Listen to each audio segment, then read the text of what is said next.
महाराष्ट्र में बात अब सलमान खान की करते हैं। बॉलीवुड सुपरस्टार सलमान खान की एक्स गर्लफ्रेंड सोमी अली की बिश्नोई समाज से माफी मांगने के बाद मामले में एक बड़ा मोड़ आ गया है। बिश्नोई समाज ने सोमी अली की माफी को ठुकराते हुए सलमान खान को एक मौका दिया है।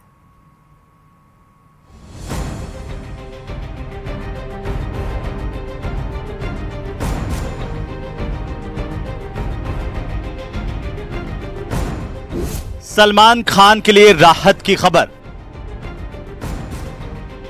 27 साल पुराने मामले से मिलेगी राहत अपार। माफी देने के लिए बिश्नोई समाज है तैयार।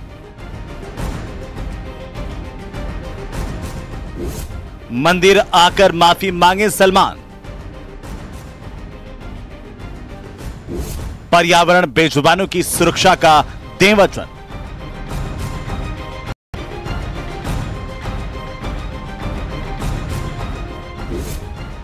सलमान मानेंगे बिश्नोई समाज की शर्त।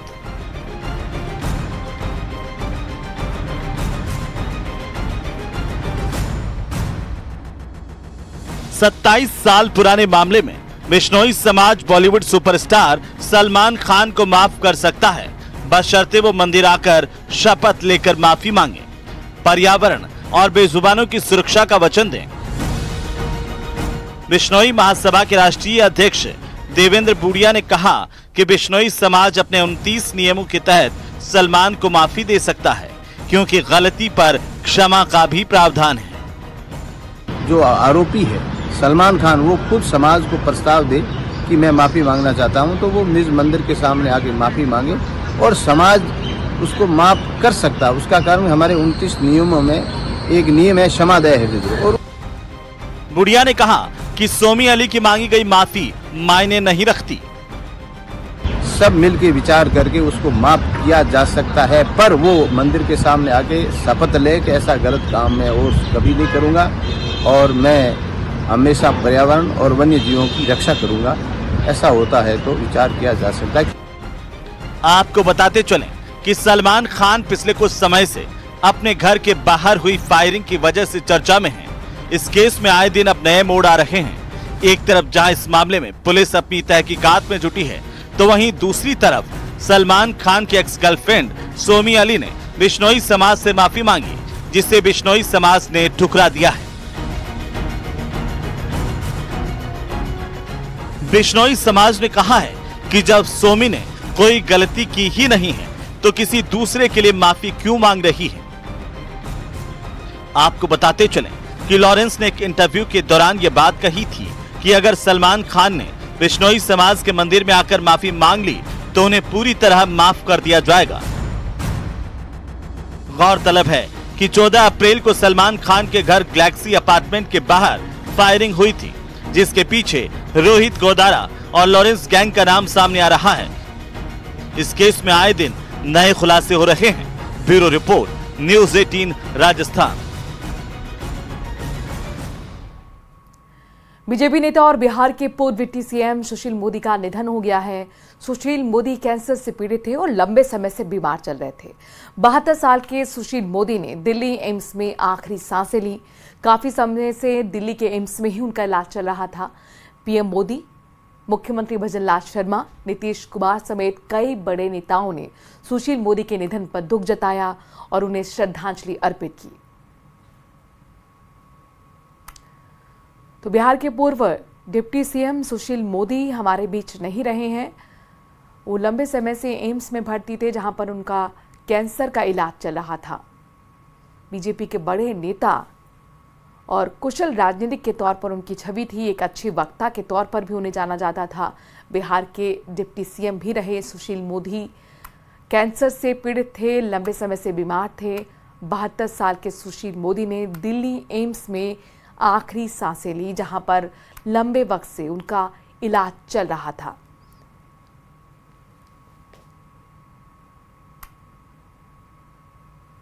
और अब आपको लिए चलते हैं वाराणसी, जहां पर आज प्रधानमंत्री नरेंद्र मोदी नामांकन करेंगे। पीएम के नामांकन में 12 राज्यों के मुख्यमंत्री मौजूद रहने वाले हैं।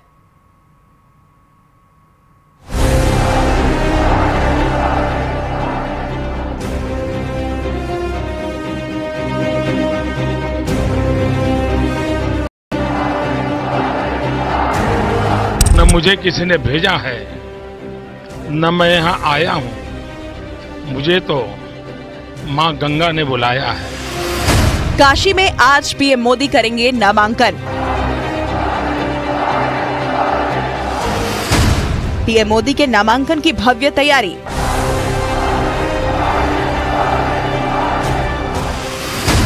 पीएम मोदी के नामांकन में 12 राज्यों के सीएम रहेंगे मौजूद। जितना बड़ा आगाज उतना बड़ा अंजाम। काशी की धरती पर जिस तरह से प्रधानमंत्री का भव्य और दिव्य रोड शो हुआ, उतने ही विशाल तरीके से उनके नामांकन की भी तैयारी की गई है। वाराणसी संसदीय सीट पर नामांकन से पहले मां गंगा के पूजन और अर्चन की तैयारी है। उसके बाद वो काल भैरव मंदिर में पूजा करेंगे, जिसके बाद वो वाराणसी कलेक्ट्रेट के लिए रवाना होंगे। वाराणसी कलेक्ट्रेट में पीएम मोदी का नामांकन सुबह 11:30 बजे से सुबह 11:50 तक दाखिल होगा। नामांकन दाखिल करने के बाद प्रधानमंत्री 11:55 पर कलेक्ट्रेट से निकलकर रुद्राक्ष कन्वेंशन सेंटर जाएंगे और फिर दोपहर 12:10 से 12:55 तक पीएम मोदी रुद्राक्ष सेंटर में प्रबुद्ध लोगों की सभा को संबोधित करेंगे। यानी प्रधानमंत्री के नामांकन की पूरी प्लानिंग कंप्लीट हो चुकी है। तो वहीं इस नामांकन के दौरान वाराणसी कई वीवीआईपी लोगों से भरी रहेगी। पीएम मोदी के कल के नामांकन में 12 राज्यों के सीएम भी शामिल होंगे, जिनमें यूपी के सीएम योगी आदित्यनाथ समेत बिहार के सीएम नीतीश कुमार, मध्य प्रदेश के सीएम मोहन यादव, राजस्थान के मुख्यमंत्री भजनलाल शर्मा, महाराष्ट्र के सीएम एकनाथ शिंदे, असम के मुख्यमंत्री हिमंता बिस्वा शर्मा, हरियाणा के सीएम नायब सिंह सैनी, उत्तराखंड के मुख्यमंत्री पुष्कर सिंह धामी, छत्तीसगढ़ के सीएम विष्णुदेव साय, गोवा के सीएम प्रमोद सावंत, त्रिपुरा के सीएम माणिक साहा और सिक्किम के मुख्यमंत्री प्रेम सिंह तमांग मौजूद रहेंगे। इनके अलावा बीजेपी अध्यक्ष जेपी नड्डा समेत कई कैबिनेट मंत्री और मशहूर हस्तियां भी काशी में उपस्थित रहेंगी। 4 जून को भारतीय जनता पार्टी की सरकार माननीय प्रधानमंत्री जी के नेतृत्व में 5 साल और के लिए आएगी और वाराणसी का तो आपको मालूम है एक हमारी जीवन में, हमारी संस्कृति में, हमारी सभ्यता में एक बहुत विशेष स्थान है और ये माननीय प्रधानमंत्री जी की कंस्टिट्यूएंसी है। हम सब के लिए वो देश के लिए प्रधानमंत्री हैं, बनारस के लोगों के लिए पहले वो सांसद हैं, तो बनारस के लोगों का विशेष अधिकार नरेंद्र मोदी जी पे है और वही जवाबदेही वो महसूस करते हैं। बड़ी खुशी है, सम्मान का एक अवसर है हम सब के लिए। एनडीए के घटक दल कल नरेंद्र मोदी जी के हर कदम में उनके साथ रहेंगे। उधर पीएम ने अपने नामांकन से पहले बाबा विश्वनाथ धाम में पूजन अर्चन किया। उन्होंने विधि विधान से मंत्रोच्चार के बीच बाबा विश्वनाथ का पूजन कर लोकसभा चुनाव में ऐतिहासिक जीत दर्ज करने के लिए आशीर्वाद मांगा। 4 चरणों का मतदान पूरा हो चुका है। अब सिर्फ 3 चरण चुनाव बाकी है, लेकिन चौथे चरण के मतदान के बीच माधवी लता का वायरल हो रहा है एक वीडियो पर जमकर बवाल मचा हुआ है। रिपोर्ट देखिए।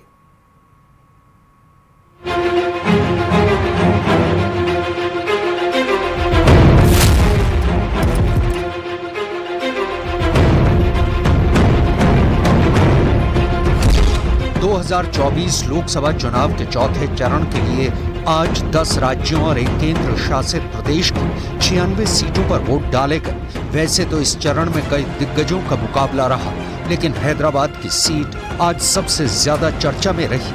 AIMIM के प्रमुख असदुद्दीन ओवैसी यहाँ के मौजूदा सांसद हैं और इस बार भी वो पार्टी के उम्मीदवार हैं। वहीं उनका मुकाबला इस बार बीजेपी की माधवी लता से हो रहा है, जिनके एक वीडियो ने सियासत को बढ़ा दिया है। माधवी लता आज वोटिंग के दौरान एक बूथ पर बुर्का पहनी महिलाओं की पहचान चेक करती दिखी। माधवी महिलाओं से बुर्का उठाकर वोटर ID कार्ड और दूसरे पहचान पत्र से मिलान कर रही थी, लेकिन माधवी के इसी वीडियो ने हंगामा खड़ा कर दिया।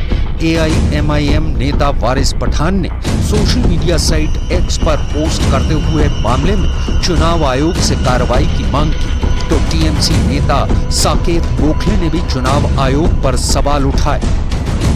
मामला बढ़ते ही माधवी लता के खिलाफ चुनाव के दौरान बाधा पहुंचाने के मामले में कई धाराओं में केस भी दर्ज कर लिया गया। वहीं माधवी लता ने आरोप लगाया है कि बूथ के 100 मीटर के भीतर AIMIM के पक्ष में नारे लगाए जा रहे थे और कई लोगों के नाम वोटर लिस्ट से हटा दिए गए। न्यूज 18 से एक्सक्लूसिव बातचीत में माधवी लता ने पुलिस पर एक तरफा कार्रवाई का आरोप लगाया।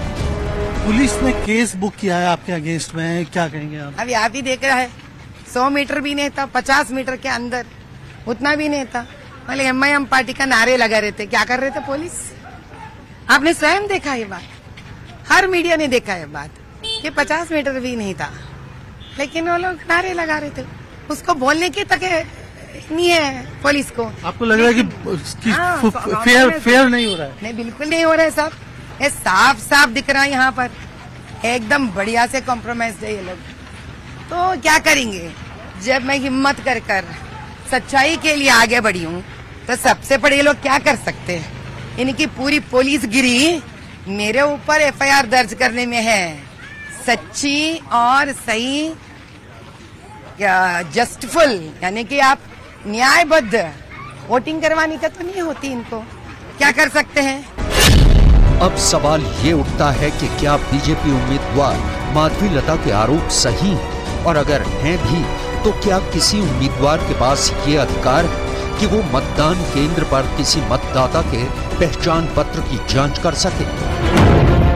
दरअसल बुर्के में फर्जी वोटिंग का आरोप बीजेपी की तरफ से पहली बार लगा हो, ऐसा नहीं है। इससे पहले भी चुनावों के दौरान बीजेपी ऐसे आरोप लगाती रही है और कुछ मामले में कार्रवाई भी हुई है।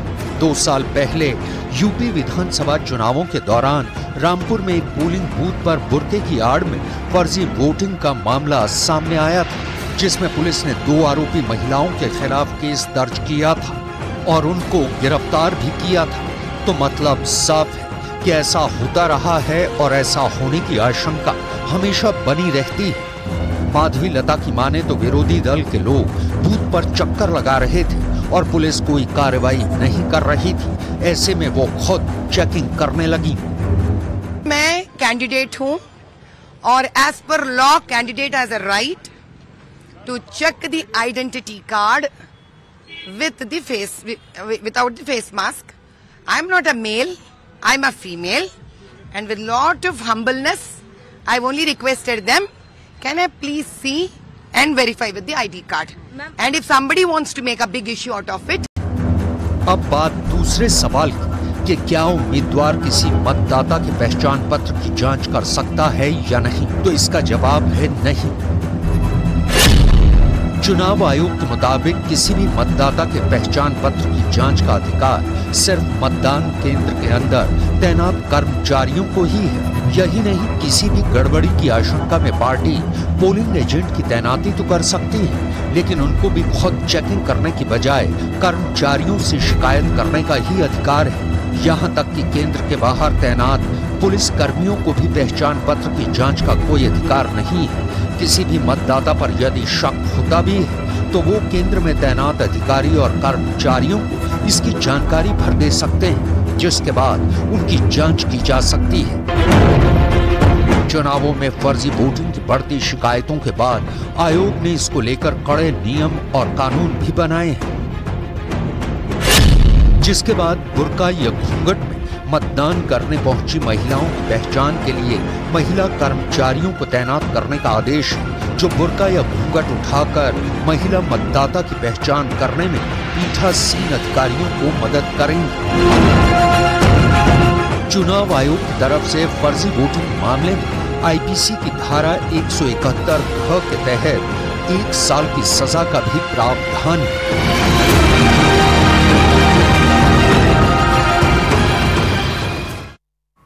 और एक बार फिर जुन्नू का रुख करते हैं। बड़ी खबर, सीकर लोहारू स्टेट हाईवे पर जाम लग गया है। लंबी लंबी वहां पर वाहनों की कतार लगी हुई नजर आ रही है। ग्रामीण जवान नंदू सिंह को शहीद दर्जा देने की मांग कर रहे हैं। करीब 2 घंटे से ग्रामीणों ने गढ़ू चौराहे के पास सड़क को जाम कर दिया है। SDM और डिप्टी वहां पर जो SDM है वहां पर पहुंचे हुए हैं। ग्रामीणों से समझाइश का दौर चल रहा है। ग्रामीण जवान नंदू सिंह को शहीद दर्जा देने की मांग पर अड़े हुए हैं। ये तस्वीर आपको दिखा रहे हैं जहां पर देखिए किस तरीके से बीच चौराहे पर जाम कर दी है सड़क। सीकर लोहारू स्टेट हाईवे है जहां पर जाम की वजह से लंबी लंबी वाहनों की कतारें नजर आ रही हैं। ग्रामीण पिछले 2 घंटे से यहां पर डेरा डाल के बैठे हुए हैं और मांग यही है कि जवान नंदू सिंह को शहीद का दर्जा दिया जाए। कृष्ण हमारे संवाददाता इस खबर पर ज्यादा जानकारी के साथ जुड़ गए। कृष्ण, 2 घंटे बीत चुके हैं, जाहिर तौर पर दिक्कतें हो रही होंगी, यातायात वहां पर किस तरीके से जाम लगा हुआ है ये बताएं। जी, मैं आपको बता दूं कि जो सड़क के दोनों ओर है वो लंबा जाम लगा हुआ है और जो ग्रामीणों के जाम की सूचना के बाद जो चिड़ावा डीवाईएसपी और जो सूरजगढ़ एसडीएम है वो मौके पर पहुंचे हैं और ग्रामीणों से समझाइश का प्रयास कर रहे हैं।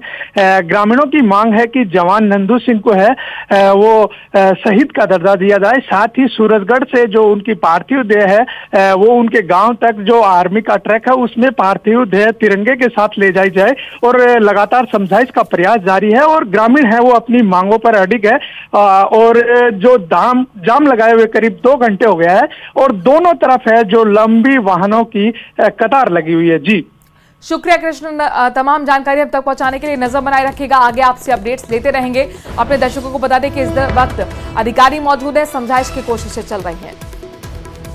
और भीषण गर्मी के चलते हड़ौती के सबसे बड़े अभेड़ा बायोलॉजिकल पार्क में आने वाले पर्यटकों की संख्या पर भी ब्रेक लग गया है।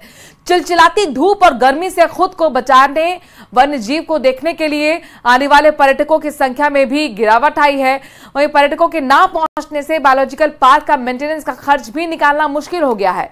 मार्च महीने में जहां पर 5,654 पर्यटक वन्य जीवों को देखने के लिए आए, तो वहीं अप्रैल महीने में लगभग 3,484 पर्यटक ही बायोलॉजिकल पार्क पहुंचे। अब 2,02,000 की आमदनी अप्रैल में महज 1,04,610 रुपए तक सिमट गई। बता दें कि बायोलॉजिकल पार्क में टाइगर, लेपर्ड, लॉयन, सियार, भालू, सांबर, चीतल, नीलगाय, चिकारा समेत तमाम जानवरों को देखने के लिए भारी संख्या में पर्यटक पहुंचते हैं, लेकिन भीषण गर्मी की वजह से पर्यटकों की संख्या में कमी आई है। फुटबॉल जैसे पिछले सर्दियों में जो फुटबॉल था उससे कम हुआ है, क्योंकि टेम्परेचर इतना ज़्यादा है कि पब्लिक भी घर से बाहर निकलना कम पसंद कर रही है, तो काफ़ी फ़र्क पड़ा इस चीज़ को लेकर। ये मान के चले कि जो फुटफॉल अपना विंटर में रहता था उसका 1/4 ही विजिटर्स अभी देखने को आ रहे हैं। हाँ, लोगों की कुछ शिकायत तो ये रहती है, सुझाव हमने रजिस्टर भी यहाँ लगा रखा है, तो उसमें एनिमल्स के लिए लिख के जाते हैं कि कुछ और भी वन्य जीव होने चाहिए, जैसे एलिफेंट है, जेब्रा है, राइनोसोरस है, हिप्पो, ऐसे एनिमल जो उनको यहाँ नज़र नहीं आते, इनकी डिमांड रहती है। क्रोकोडाइल हैं, इनके लिए वो सुझाव दे करके जाते हैं। बाकी अन्य जो इंतजाम है जैसे पानी की व्यवस्था और चाय की व्यवस्था विजिटर्स के लिए हमने पूरी कर रखी है। उधर अलवर के सरिस्का बाग परियोजना में इन दिनों बाघों की जबरदस्त साइटिंग हो रही है। पिछले दिनों हुई बारिश से मौसम सुहाना होने के चलते पर्यटकों में भी काफी इजाफा हुआ। पानी पीने के लिए बाघिन पहाड़ों से नीचे की तरफ आ रहे हैं। वहीं युवा बाघ ST21 अब तारुंडा जंगल के पास ही अपनी टेरिटरी बनाए हुए हैं। वहीं लोग युवा बाघ को देखने के लिए पहुंच रहे हैं।